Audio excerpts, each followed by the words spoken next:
யாருன்னா தெரியாது பிகாஸ் நான் வந்து ஒரு மியூசிக் ப்ரொடியூசர், எப்போவுமே பிஹைண்ட் த சீன்ஸாக தான் இருப்பேன். ஸோ ஒரு ரஃப் இன்ட்ரொடக்ஷன் கொடுக்குறேன் என்னை பற்றி. So from the age of 12 வந்து நான் மியூசிக் ப்ரொடக்ஷன் பண்ணிகிட்ருக்கேன்.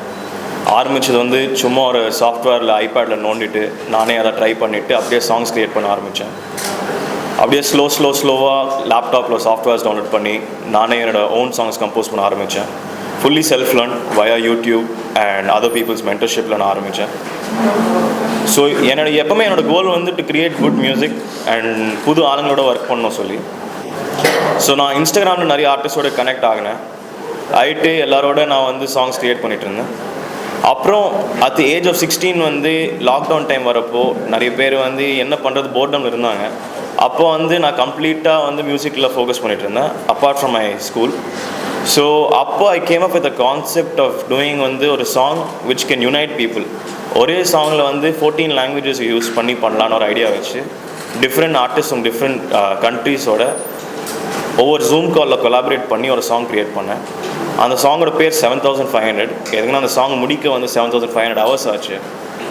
ஸோ அந்த சாங் தான் எனக்கு வந்து ஃபர்ஸ்ட் ஒரு great recognition of Guinness world records கிடச்சிது at the age of 16. Along with that எனக்கு வந்து ஏஷியா புக் ஆஃப் ரெக்கார்ட்ஸும் சரி, இந்தியா புக் ஆஃப் ரெக்கார்ட்ஸும் கிடச்சிது. அது தவிர வந்து ஐடியூன்ஸில் டாப் 100 குளோபல் சார்ட்ஸில் ஒரே நாளில் 4 சாங்ஸ் எனக்கு வந்து டாப் 100 இருந்தது.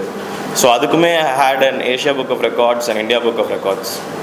இது தவிர வந்து எனக்கு வந்து நிறைய பேரோட ஒர்க் பண்ணுறது ரொம்ப பிடிக்கும். ஸோ நான் என்ன பண்ணேன், எவ்வளோ ஆர்டிஸ்டோட ஒர்க் பண்ணுவேன்னு பார்த்துட்டு ஒரே ஆல்பமில் 51 ஆர்டிஸ்டோட ஒர்க் பண்ணேன். அது ஆல்பமோட பேர் வந்து டைம் மிஷின். ஸோ பழைய கால பாட்டத்தை யூஸ் பண்ணி அது வந்து நியூ ஏஜ் சாங்ஸை டெவலப் பண்ணி நியூ ஆர்டிஸ்டோட ஒர்க் பண்ணி அந்த சாங்ஸை லான்ச் பண்ணேன் ஒரு ஆல்பமில். ஸோ அதுக்குமே ஒரு ஏஷியா புக் ஆஃப் ரெக்கார்ட்ஸ் எனக்கு கிடச்சிது. ஸோ இதெல்லாம் செய்கிறப்போ வந்து நான் ரியலைஸ் பண்ணேன் there is a big gap because in the 6 years நான் வந்து இந்த இண்டஸ்ட்ரியில் இருக்கப்போ I realize it's a big gap. இப்போ வந்து தமிழ் மியூசிக் வந்து குளோபல் லெவலில் வந்து யாருமே they not considering it as a independent music. ஒரு ஃபிலிம் மியூசிக்னால் லேபிள் ஆகிடுது தமிழ் மியூசிக். இது சரி பஞ்சாபி ஹிந்தி பார்த்தீங்கன்னா இண்டிபெண்ட்டாக ஒரு சக்ஸஸ்ஃபுல்லாக போயிட்டுருக்கு இந்த north side of independent music. So this period of the past 6 months I had actually கிராமிக்கு வந்து நான் வந்து அப்ளிகேஷன் சப்மிட் பண்ணியிருந்தேன் to become a voting member. And now I'm India's youngest voting member of the Recording Academy and a Grammy member. And இப்போ வந்து my goal வந்து தமிழ் மியூசிக்கை global ஸ்டேஜுக்கு எடுத்துகிட்டு போகணும். என்னென்ன கேட்டகரிஸ் கிராமி அவைலபிள் இருக்கோ எல்லா கேட்டகரிஸில் தமிழ் ஆர்டிஸ்ட் எனக்கு அங்கே புஷ் பண்ணணும்னா தான் என்னோடய கோல் இப்போ. ஸோ தமிழ் வந்து குளோபல் ஸ்டேஜ் போயிட்டு apart from Tamil artist already received Grammy, Tamil music Tamil லாங்குவேஜுக்கு கிராமி வாங்கணும்னா அதுதான் my ultimate goal. Not necessarily my own music, ஆனால் நான் வந்து சில ஆர்டிஸ்ட் ரெக்கமெண்ட் பண்ணி அவங்க கூட ஜெயிக்கணும்னா அதுதான் என்னோடய விஷன். ஸோ இப்போது இந்த பட்டம் having the Grammy member and being recording academy voting member, என்னோடய கோல் வந்து to work with new artist. எதுனா அங்கே வந்து எவ்வளோ பெரிய ஆர்டிஸ்ட் நான் பார்க்க மாட்டாங்க, என்ன டேலண்ட் இருக்குதான் பார்ப்பாங்க. ஸோ அந்த ஒரு ஆர்டிஸ்ட்டை இப்போ நான் ஸ்கவுட் பண்ணிகிட்ருக்கேன்.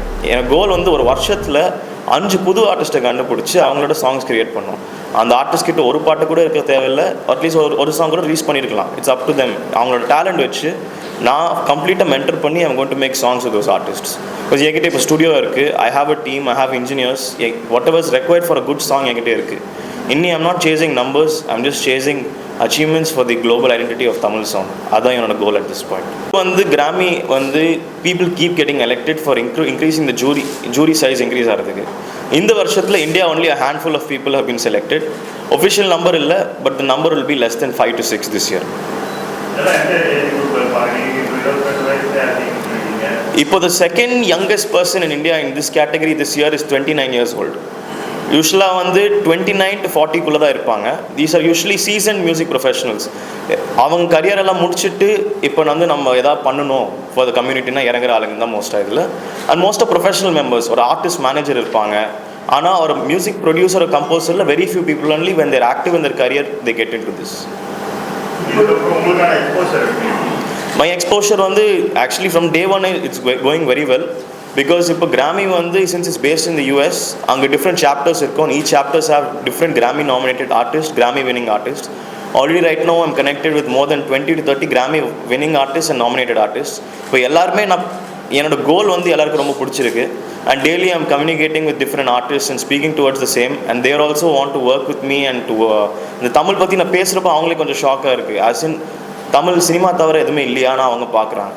ஸோ எல்லாருக்குமே they're very happy and the network is huge and including engineersலேருந்து composersலேருந்து pianistலேருந்து instrumentalistலேருந்து network is very huge and it's a very good community and the exposure is really good. So இதுவரையும் வந்து I have done all independent project singles நிறையா பண்ணியிருக்கேன், more than 100 singles. அது தவிர my main song which is 7500 அந்த 14 languages use பண்ணியிருக்கிற ஒரு song வந்து ரிலீஸ் பண்ணியிருக்கேன். அது தவிர I have my album time machine அந்த 51 ஆர்டிஸ்டோடு பண்ணது. இப்போ ரீசெண்டாக 2024 வந்து I had this song with Yung Raja and Paal Dabba ஒரு சாங் ரிலீஸ் பண்ணேன், தீனா ஒரு சாங் திங்க் மியூசிக்கோட. ஸோ அதை ரிலீஸ் பண்ணேன். அதுக்கப்புறம் ரைட் நான் வந்து I'm just searching for new artist and அந்த ஆர்டிஸ்ட்டை டெவலப் பண்ணுற ஃபேஸில் தான் இருக்கேன். அண்ட் ஆல்மோஸ்ட் 20 songs ரெடி பண்ணி வச்சிருக்கேன். At the right time I'm looking to independently launch the artists. At present, the languages I'm focusing is Tamil and English, but soon it will become only Tamil. நான் வந்து 12 yearsலேருந்து music compose பண்ணிட்டுருக்கேன். ஆனால் ஒரு 16 yearsலேருந்து commercially as an artist identity has come out. அடுத்த project அடுத்த goal வந்து எவ்வளோ ஆர்டிஸ்ட் இருக்காங்களோ, யாருக்கு வந்து ஆக்சஸ் இல்லையோ அந்த ஆர்டிஸ்ட்டை கண்டுபிடிச்சி ஒர்க் பண்ணணும். ஃபார் எக்ஸாம்பிள் ரீசெண்டாக நான் கோயம்புத்தூர் போயிருந்தேன் to meet a few artist. அங்கே ஒரு ஆர்டிஸ்ட் வந்து அமேசிங். இப்போ நம்ம ஊரில் இருக்க ஒரு தமிழ் படத்தில் இருக்க ரேப் ஆர்டிஸ்ட்டோட 100 times பெட்டராக இருக்காங்க அங்கே. ஆனால் அவங்களுக்கு ஒரு ஆக்சஸ் இல்லை, எப்படி யார்கிட்ட அப்ரோச் பண்ணுறது இல்லை. இங்கே சென்னைனா ஒருத்தருக்கு ஒருத்தர் தெரியும், அதனால அந்த ஒரு ஆர்டிஸ்ட் வருவார் மேலே. ஆனால் அந்த மாதிரி ஊரில் நிறைய ஊர் இருக்குது. கோயம்புத்தூர் இஸ் எக்ஸாம்பிள் நான் அங்கே பார்த்த மாதிரி. ஸோ இப்போ நிறைய ஆர்டிஸ்ட் இருக்கிறப்போ அந்த ஆர்டிஸ்ட் யூஸ் பண்ணி சாங்ஸை லான்ச் பண்ணோம். That is my end goal right now. Cinema நான் பண்ணல, I'm constantly listening to scripts. இப்போ வந்து சானிக்லி எனக்கு ஐடென்டிட்டி பில்ட் ஆகணும். பிகாஸ் நிறைய ஸ்கிரிப்ட்ஸ் வருது, பாட்டாக தான் இருக்குது. ஆனால் அந்த my power of making music is not suitable for those films yet. So I'm waiting for the right script to jump in. Definitely இருக்குது, 100% ஐடியா இருக்குது. சார், நீங்கள் கிராமி போயிருக்கீங்க, கிராமியில் ஃபுல்லாக ஃபார்மர்ஸாக இருப்பாங்க, இங்கிலீஷ். நீங்கள் தமிழாங்க, இங்கே எப்படி இருக்காங்க, அவருடைய உங்களை எப்படி இருக்காங்க? கிராமி வந்து நீங்கள் சொன்ன 100% correct. It's majority foreign people. இந்தியாவிலேருந்து ரொம்ப கம்மியாக தான் இருக்காங்க. ஆனால் கிராமிஸ்க்கு வந்து இந்தியாவுக்கு ஒரு சாஃப்ட் ஸ்பாட் எதுக்குன்னா, எப்பவுமே Indians have always won the different categories of Grammy awards. New age ஆல்பம்லேருந்து பெஸ்ட் ஸ்கோர்லேருந்து India has always won awards in Grammys. So அவங்களுக்கு any new Indian which comes there always happy with encouraging the artist. And especially அவங்களுக்கு புரியுது எதுக்குன்னா, மியூசிக்னா நம்ம ஊர் தான் number one, not necessarily commercial movies.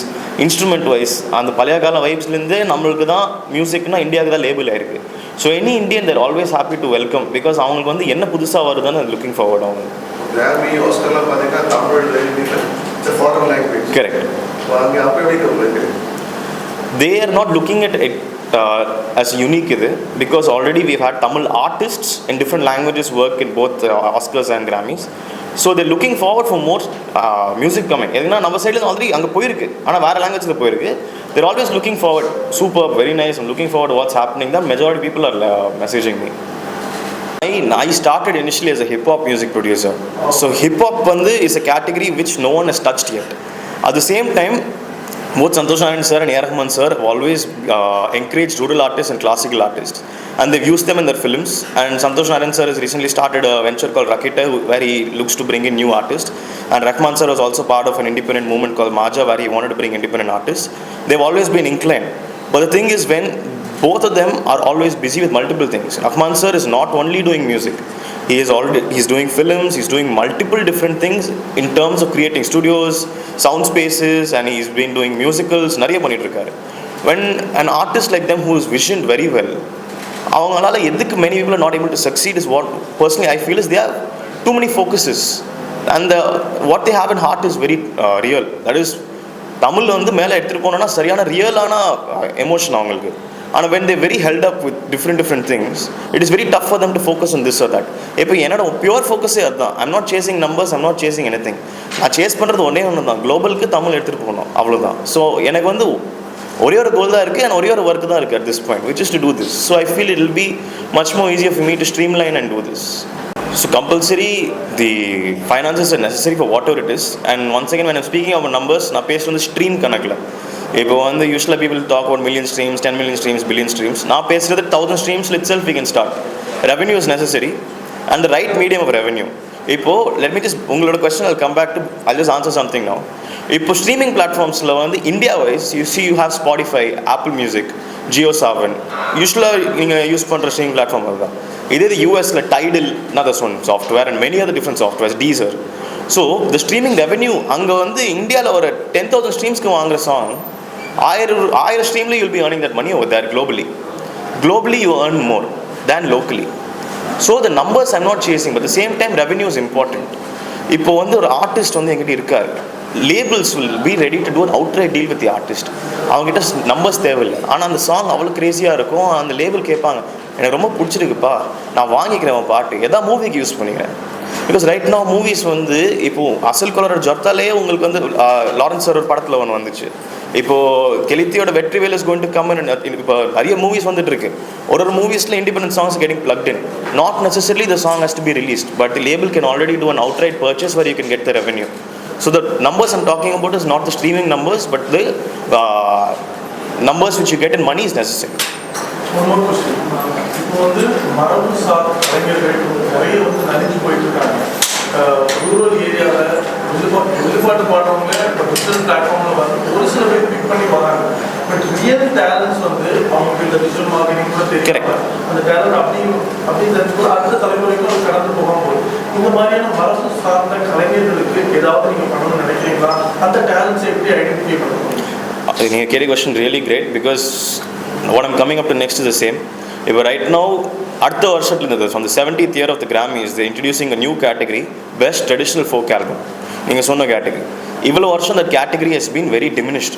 People படத்தில் யூஸ் பண்ணுறாங்க. இப்போ அனிருத்தே லைவ் யூஸ் பண்ணியிருக்காங்க, ஒடிசா ஆர்டிஸ்ட் யூஸ் பண்ணியிருக்காங்க, Santhosh Anand sir artist use பண்ணியிருக்காங்க, ஒப்பாரி ஆர்டிஸ்ட் நிறைய சினிமாஸில் வந்திருக்கு நம்ம லோக்கல் ரூரல் இதில். ஆனால் இப்போ நீங்கள் சொல்கிற diminishing is very high, because அவங்க யூடியூப்பில் போட்டால் கூட டிஜிட்டல் மார்க்கெட்டிங் இல்லை. Anyone has a phone and not necessarily they இருக்கன் ஃபேமஸ். ஆனால் இப்போ இந்த நியூ கேட்டகரி வந்ததுனாலேயே I am encouraging many people to jump into traditional folk albums. And I am telling people, நீங்கள் ட்ரெடிஷனல் ஃபோக் ஆல்பம் பண்ணுறீங்கன்னா I'll be more than happy to recommend you to the Grammys. When I give an incentive such as recommending them to prestigious award, people are automatically ready to do this, and hopefully this is just this 1 year தள்ளி வரப்போகுது இந்த category. That category is going to live lifelong. So hopefully I can preach this category and people will start working with these artists. And there are many artists in Chennai who are working with such artists, ஆனால் அவங்களுக்கு face value வரல இன்னும், because people only want to listen to commercial songs and the promotion வரல. இப்போ right way of Instagram marketing is where you listen to a song. நீங்கள் the song கூட உங்களுக்கு பிடிக்காது, ஆனால் அதே சாங் 100 வாட்டி கேட்க காதுக்குள்ளே வந்து அந்த சாங் தான் கேட்குற மாதிரி ஆயிடுது. ஸோ இவங்களுக்கு அந்த ப்ரிவிலேஜ் இல்லை. அண்ட் என்னோட next goal is to create a traditional folk album using rural artists, using live instruments to make a story. வெறும் ஒரு ஆல்பம் கிடையாது, ஆனால் that album should convey a story. இதுதான் my next project which I'm working on as well. And hopefully இந்த next 6 to 7 months I'll be done with the project. And release ஆகிறப்போ hopefully that song, that album will be the answer to your question.